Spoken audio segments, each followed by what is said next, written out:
విజయవాడ ఎన్టీఆర్ జిల్లాలో CREDAI 11th property show ఘనంగా జరిగింది. ఏ కన్వెన్షన్ సెంటర్లో జరిగిన ఈ కార్యక్రమానికి ఎంపీ కేశినేని శివనాథ్, ఎమ్మెల్యేలు గద్దె రామ్మోహన్ రావు, బోడే ప్రసాద్ తదితరులు హాజరయ్యారు. సీఎం చంద్రబాబు కృషితో ఏపీలో రియల్ ఎస్టేట్ రంగం చాలా అభివృద్ధి చెందుతుందన్న ఎంపీ శివనాథ్, ప్రజలకు అందుబాటు ధరలో ఉండేలా భూముల విలువల్లో మార్పు చెందుతుందని తెలిపారు.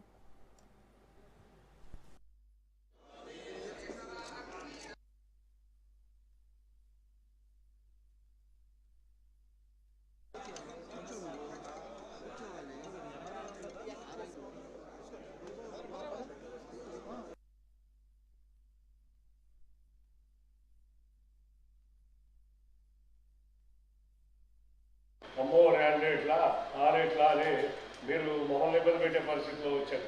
మేము ఒకటే కోరుతున్నాం, గ్రేటర్ హైదరాబాద్లో బిఫోర్ ఓఆర్ఆర్, ఆఫ్టర్ ఓఆర్ఆర్, అట్లాగే వెస్టర్న్ బైపాస్ శివారు ప్రాంతాలు మనం చూస్తే ఆ రోజు ఇప్పటికీ కూడా గ్రాంటర్లో కాని ప్రాంతాలు గండిపేట కానీ, నిజాంపేట కానీ, వాచపల్లి కానీ, బోరంపేట కానీ ఇవాళ ఒక సిటీకి సమాంతరమైన సిటీగా నెలకొల్పింది.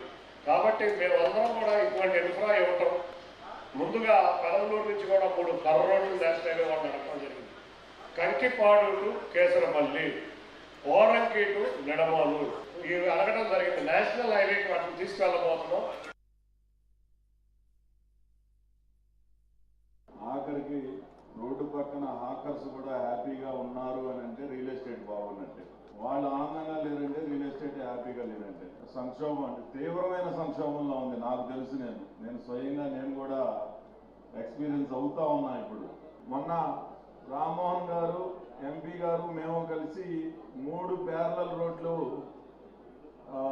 సిఆర్డీఏలో టెండర్లు పిలవడం జరిగింది. ఒకటి మహానాడు రోడ్డు కోరంకి దాకా వస్తూ ఉంది, 2 ఆర్టీసీ టెర్మినల్ రోడ్డు ఎన్హెచ్తో కలుస్తూ ఉంది, 3 బల్లెవారి వీధి టవర్ లైన్ కింద మన 100 ఫీట్ రోడ్డుకి కలుస్తూ ఉంది. ఈ 3 కూడా త్వరలోనే నిర్మాణం పూర్తి చేసుకోబోతా ఉన్నాయి. అది కాకుండా నా ఏరియాలో నేను పంటకాలం రోడ్డు కోసం తీవ్రమైన ప్రయత్నం చేస్తా ఉన్నా. రియల్ ఎస్టేట్కి ఒక స్వర్ణయుగం, ఆ తర్వాత 2019, 24లో రియల్ ఎస్టేట్కి ఒక నరకం, తర్వాత మరలా 24 మరలా పుంజుకొని ముందుకు వెళ్ళాలని మనస్ఫూర్తిగా కోరుకుంటున్నాం. 2025 సంవత్సరం పెద్ద ఆశాజనకంగా లేదనేది నా యొక్క వ్యక్తిగత అభిప్రాయం. బట్ 2026 మనకి పండగ వాతావరణంలో ఖచ్చితంగా రియల్ ఎస్టేట్ వ్యాపారం బాగా అభివృద్ధి చెందాలని మనస్ఫూర్తిగా కోరుకుంటూ, దానికోసం నారా చంద్రబాబు నాయుడు గారు అనేక రకాలుగా హైక్ రావడానికి చేపడుతున్న కార్యక్రమాన్ని మనందరూ కూడా సహకరించాలని.